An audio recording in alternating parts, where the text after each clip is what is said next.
অক্ষয় তৃতীয়ার দিন, আগামী বৈশাখ মাসের 6 তারিখে অক্ষয় তৃতীয়া। জোরে বলুন হ্যাঁ না না। আচ্ছা, অক্ষয় তৃতীয়া সম্পর্কে একটু বলে দিই আপনাদের।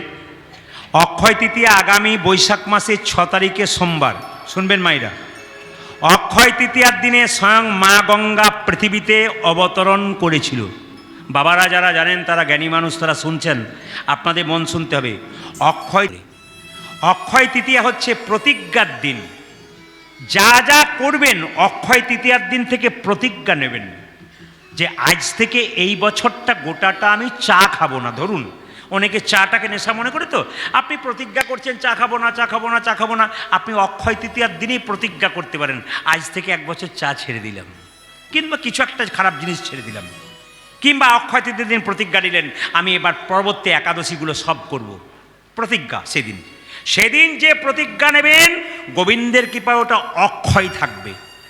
অক্ষয় তৃতীয়ার দিনে যত পুজো পাঠ করবেন, ভক্তি করবেন, ভাগবত পাঠ করবেন, গোবিন্দের সেবা করবেন, ভক্তের সেবা করবেন, ওটা অক্ষয় থেকে যাবে। দেখুন, দ্রৌপদীর বস্ত্রহরণ হয়েছিল, তা কিন্তু অক্ষয় তৃতীয়ার দিনে হয়েছিল। ভক্ত সুদামা কৃষ্ণের কৃপা পেয়েছিল, সেটাও কিন্তু অক্ষয় তৃতীয়ার দিন। জগন্নাথ দেবের রথ তৈরি হয়েছিল, সেটাও কিন্তু অক্ষয় তৃতীয়ার দিন। আবার দেখবেন মায়েরা, মহাভারত রচনা হয়েছিল, ওটা অক্ষয় তৃতীয়ার দিন। ভগবান এত শস্য আছে, প্রথম শস্য তৈরি করেছিলেন জব, যার থেকে বার্লি তৈরি হয়। এই জব শস্যটি ভগবান অক্ষয় তৃতীয়ার দিন সৃষ্টি করেছিলেন।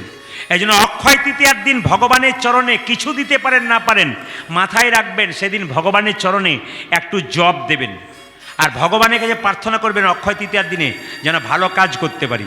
মায়েরা সবাই শুনে রাখুন, বাবারা শুনে রাখুন, অক্ষয় তৃতীয়ার দিন সকাল ভোরবেলায় উঠবেন, যদি পারেন ব্রহ্ম মুহূর্তে। প্রতিজ্ঞা করবেন সেদিন ব্রহ্ম মুহূর্তে। আসলে মা যদি না করে ছেলে করবে কি করে, বাবা যদি না করে ছেলে করবে কি করে? অক্ষয় তৃতীয়ার দিন ভোরবেলায় ঘুম থেকে উঠে গঙ্গায় স্নান করবেন।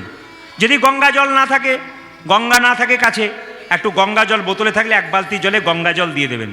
যদি গঙ্গা জল নাই বা রইল, স্নান করবার সময় গঙ্গা গঙ্গা বলে প্রণাম করলেন। 2, স্নান করে একটা পবিত্র পোশাক পরবেন, কি ছেলে কি মেয়ে। নতুন কাপড় হলে ভালো, কাউরে না থাকলে আপনি কাঁচা কাপড়, যেটা ধোয়া কাপড়, সেটা পরবেন।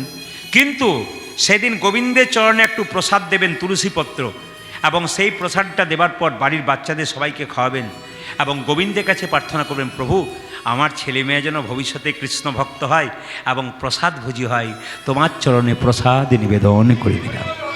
সেদিন কিন্তু অক্ষয় তৃতীয়ার দিন খুব প্রতিজ্ঞার দিন। এই জন্য বারবার যে যেখানে বসে আছেন অক্ষয় তৃতীয়া পালন করুন। দেখবেন ভীষ্ম সরসজ্জায় ছিল, দেহ রেখেছিল 58 দিন পর। কখন সরসজ্জায়? 58 দিন পর। আসলে সেই দিনটা ছিল অক্ষয় তৃতীয়ার দিন। মায়েদেরকে একটা কথা বলে রাখি, আপনারা দেখবেন মহাত্মা গান্ধীর ছবি দেখেছেন টাকার ওপরে? জোরে বলুন হ্যাঁ না না। দেখেছেন? টাকার ওপর দেখেছেন? গালে হাত দিয়ে না মা। আচ্ছা, টাকার ওপর দেখেছেন তো? আচ্ছা, মহাত্মা গান্ধীকে শুধু দেখলেন, উনি কি করলেন একবার দেখলেন না। মহাত্মা গান্ধী সকালবেলায় ঘুম থেকে উঠে গীতা পড়তেন। উনি এলাহাবাদ কোর্টের ব্যারিস্টার, কিন্তু সকালবেলায় গীতা পড়তেন স্নান করে। আর কি বলতে জানেন? প্রভু আমাকে সম্পদ দিও না, আমাকে বিপদ দাও। সম্পদ দিলে তোমায় ভুলে যাব, আর বিপদ দিলে তোমায় মনে রাখতে পারবো। সবাই তাকাবেন, কথাগুলো শুনবেন। আবার দেখুন মায়েরা, ওনাকে জিজ্ঞেস করতেন তোমার মাকে, বলে আমাকে জন্ম দিয়েছে সে মা, আর যিনি আমার গীতা তিনি একটা মা। সবাই লক্ষ্য করবেন, এলাহাবাদ কোর্টের ব্যারিস্টার নাথুরাম গডসে তাকে পরপর 2টো গুলি মেরেছিল। প্রথম গুলিতে, আজকে তো রামনবমীর দিন, ওই জন্য বলে গেলাম, এত বড় মহাপুরুষ প্রথম গুলিটা মেরেছিল নাথুরাম গডসে। এত তো মহাপুরুষ মারা গেছে গুলিতে, কেউ কিন্তু ভগবানের নাম করতে করতে মনে নাই। প্রথম গুলি মেরেছিল নাথুরাম গডসে মহাত্মা গান্ধীর বুকে, আর চিৎকার করে বলেছে হায় রাম। দ্বিতীয় গুলি মেরেছিল মাটিতে পড়বার আগে, হায় রাম। এই একজন মহাপুরুষ যাকে টাকার উপরে দেখছেন, গুলি খাওয়ার পর রাম নাম করতে করতে মরেছে বাবা। আজকে তো রামনবমীর দিন, না কি বলছেন? জোরে বলেন হ্যাঁ না না। আজকে রামনবমীর দিন যখন, তখন রামের কথা না বললে রাম খুব রাগ করবে। এই জন্য রামের একটা ছোট্ট কথা বলি। আজকের দিনে কিন্তু রামের জন্ম হয়েছিল কটার সময় জানেন? বেলা 11:15 থেকে 12টার মধ্যে। আজকে যারা 11:15 পর্যন্ত একটু নিরামিষ থাকতে পেরেছেন, একটু জল শরবত খেয়েছেন, কেউ নির্জলা থাকতে পেরেছেন, রামের কৃপা কিন্তু আপনি পেয়েছেন। আজকে রামনবমীর দিনে রামচন্দ্রের জন্ম। 2 ঘন্টা পরে জন্ম হয়েছিল কৈকেয়ীর গর্ভে কার? ভরতের জন্ম। 2 দিন পরে জন্ম হবে কার না সুমিত্রার গর্ভে লক্ষণ এবং আমাদের শত্রুঘ্নের জন্ম। মায়েরা ভরত খুব কুচকুচে কালো ছিল আর রামচন্দ্র কুচকুচে কালো ছিল, কিন্তু জানবেন শত্রুঘ্ন এবং আমাদের কী নাম বলে যিনি আমাদের কী নাম বললাম লক্ষণ, ওনারা খুব পরিষ্কার ছিল, সাদা ছিল। আচ্ছা বলুন তো মায়েরা, রামের পরে ভরতের যদি জন্ম হয় তাহলে ভরত মেজো ভাই হচ্ছে না? জোরে বলুন হ্যাঁ না? তা রামের পর আমরা লক্ষণ বলি কেন, ভরত বলি না কেন? আসলে কারণ আছে। শত্রুঘ্ন এবং লক্ষণকে সুমিত্রা দেবী জন্ম দেবার পর যখন বড় করেছিলেন তখন বলেছিল লক্ষণ তোকে দায়িত্ব দিলাম রামের, আর শত্রুঘ্ন তোকে দিলাম ভরতের। এই জন্য রামের সঙ্গে লক্ষণ থাকতেন বলে রাম লক্ষণ, তারপর ভরত, তারপর শত্রুঘ্ন। তাহলে লক্ষ্য করে দেখুন, আজকে রামনবমীর দিন, আজকে আনন্দের দিন। আপনাদের কাছে নিবেদন রইল বাবা, যে যেখানে বসে আছেন সবাই মঙ্গলময় কথাটা শুনতে পারলেন। এবার সবাই লক্ষ্য করুন, ছোট্ট ছেলে আজকে কিন্তু নাড়ু খাওয়া। আমি আপনাদের আনন্দ করতে বলছি কেন বলতো, কে কখন চলে যাবে কেউ জানে না। আচ্ছা কেউ যদি মরে যায়, যে জামাটা পরে মরে সেই জামাটা সঙ্গে দিয়ে দিন না রেখে দিন? জোরে পড়বেন একসঙ্গে। এই যে কেউ যদি বাড়ির মারা যায় জামাটা পরে, যে জামাটা পরে সেই জামাটা সঙ্গে দিয়ে দিন না রেখে দিন? জোরে বলুন। দিয়ে দেন। আচ্ছা আচ্ছা, যে বিছানায় শুয়ে থাকে মরে গেলে সেই বিছানাটা সঙ্গে দেন না ঘরে রেখে দেন?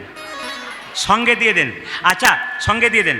আচ্ছা 5 ভরি ওজনের সোনার মালাটা গলায় পড়ে থাকে, ওটা দিয়ে দেন? ওটা রেখে দেন না দিয়ে দেন? বোধহয় ওটাও দিয়ে দেন নাকি? না আমাদের ওদিকে দিয়ে দেয়, কিন্তু আমাদের বাবারে মায়ের বলছে না না মাথা খারাপ, ওটা তো দেবেই না। আচ্ছা তাহলে মানুষ কি চায়? আপনাকে ভালোবাসছে না সোনাটাকে ভালোবাসছে?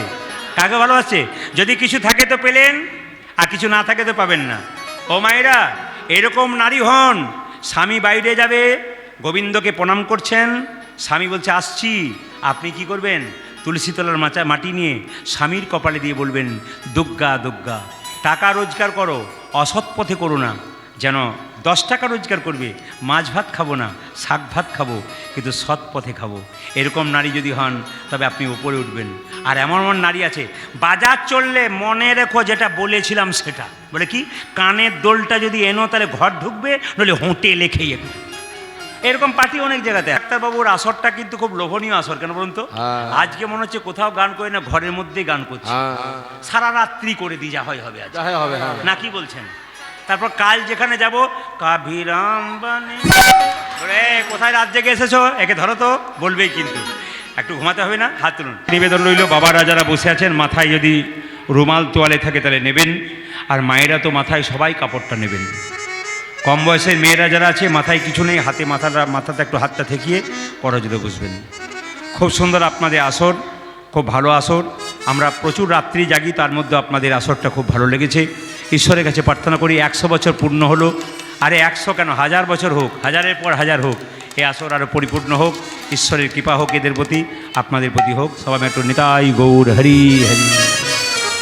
বাবা পুজো করছে মুকুন্দ সরকার, আর ছেলে দেখছে। আমি আগে বললাম বাবা মা শিখিয়ে দেয়। সকালবেলায় মুকুন্দ সরকার পুজো করছে, আর ছোট্ট রঘুনন্দন বসে আছে। আমার বুকটা খুব আনন্দে ভরে গেল আপনাদের হাওড়া জেলায় এই জায়গাতে এসে। কত ছেলেরা দাঁড়িয়ে আছে, অনেকটা দূরে, আমাকে ভালো করে দেখতে পাচ্ছেন না, কিন্তু তবু মাথায় একটা কিছু নিয়েছেন। ওনারা ভক্তির জায়গাতে এসছেন। ওনাদের জন্য প্রার্থনা করলাম আপনাদের ঘরের যে পরবর্তী সন্তান হবে যেন কৃষ্ণ ভক্ত হয়, বাবা মাকে দেখতে পারে এবং খুশি থাকতে পারে, হিন্দু সনাতন ধর্মকে রক্ষা করতে পারে। আপনাদের জন্য আমি প্রার্থনা করলাম গোবিন্দের কাছে। এত এত মা কলায় কাপড়টা দিয়ে দাঁড়িয়ে আছেন, আপনার কীর্তন শুনছেন বসে, অনেক মা জায়গা পায়নি, তবু সেই ঘন্টার পর ঘন্টা দেখুন গলায় কাপড়টা দিয়ে কী সুন্দর দাঁড়িয়ে আছেন। আপনারা বসে আছেন, কিন্তু কত মা জানেন বসতে পাইনি, তখন থেকে চুপচাপ। কত ভাই আমার দাঁড়িয়ে আছেন, কত একবারে দূর থেকে দেখতে পাচ্ছেন না, তবু ইশারা করছেন। এখানে কত দাদা ভাইরা দাঁড়িয়ে আছেন। আমি ঈশ্বরের কাছে প্রার্থনা করলাম। অনেকে তো উঁচুতে বসে আছে, অনেক ছেলে মেয়েরা, আমি তো সবাইকে দেখতে পাচ্ছি না, কিন্তু ভক্তি ভরে কীর্তন শুনছেন। আজকে ঈশ্বরের কাছে প্রার্থনা করলাম আপনাদের বাড়ি বাড়ি কৃষ্ণ ভক্ত সন্তান হোক, ছেলে হোক আর মেয়ে হোক।